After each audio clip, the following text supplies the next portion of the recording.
1038. Number 1 for music and entertainment. Reid Carolin, so great to meet you. Thank you Nice to meet you for too. Magic Mike XXL. You're welcome. I've really enjoyed the first Magic Mike, but I thought it was all tied up quite well, and I didn't see a sequel coming.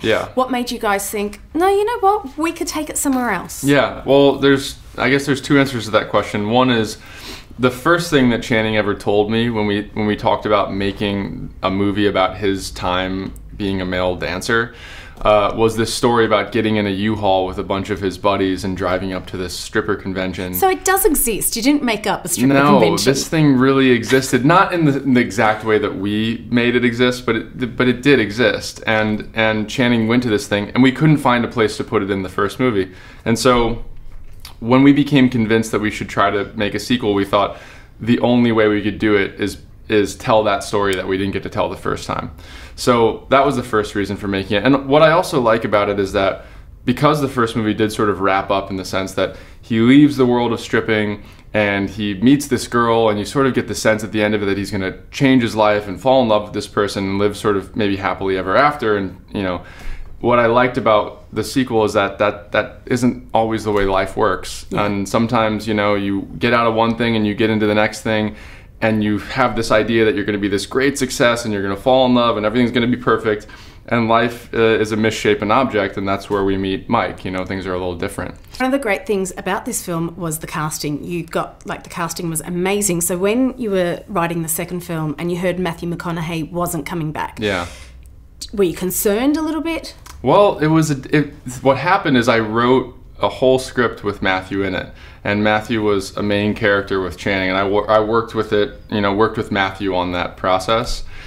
And Matthew realized kind of around the same time that we realized that there wouldn't be, if he was in the movie, there wouldn't be air to breathe for all these other guys. And Matthew's character in the first one was sort of more of this guy that represents the old world of stripping. This kind of like more chauvinistic, macho old guy that kind of sees things a certain way. And if you still had him in the movie, Mike and these guys couldn't go on this journey of reinventing themselves. So unfortunately, we needed to free ourselves of one of the greatest actors, working today, and one of I thought the greatest performances and the greatest characters that I've seen him play in a long time. Like, we had to unfortunately figure out a way how to do it without him, and I think it actually freed us to make the movie that we made. And then I love that there were so many female characters in this, but Rome wasn't originally meant to be Jada Pinkett. It was supposed to be Jamie Foxx. So again, you must have had lots of drafts going. Well, I wrote it for Jamie and worked on it with Jamie, and Jamie actually smartly had the same thing. As we thought we were going to make it with Jamie, and Jamie one day just said, "Guys, I don't think this is for me. I thought it was, I don't know." And we were like, "What are we going to do?" And then Channing and I were sitting around and we just thought, well, what if it's a woman?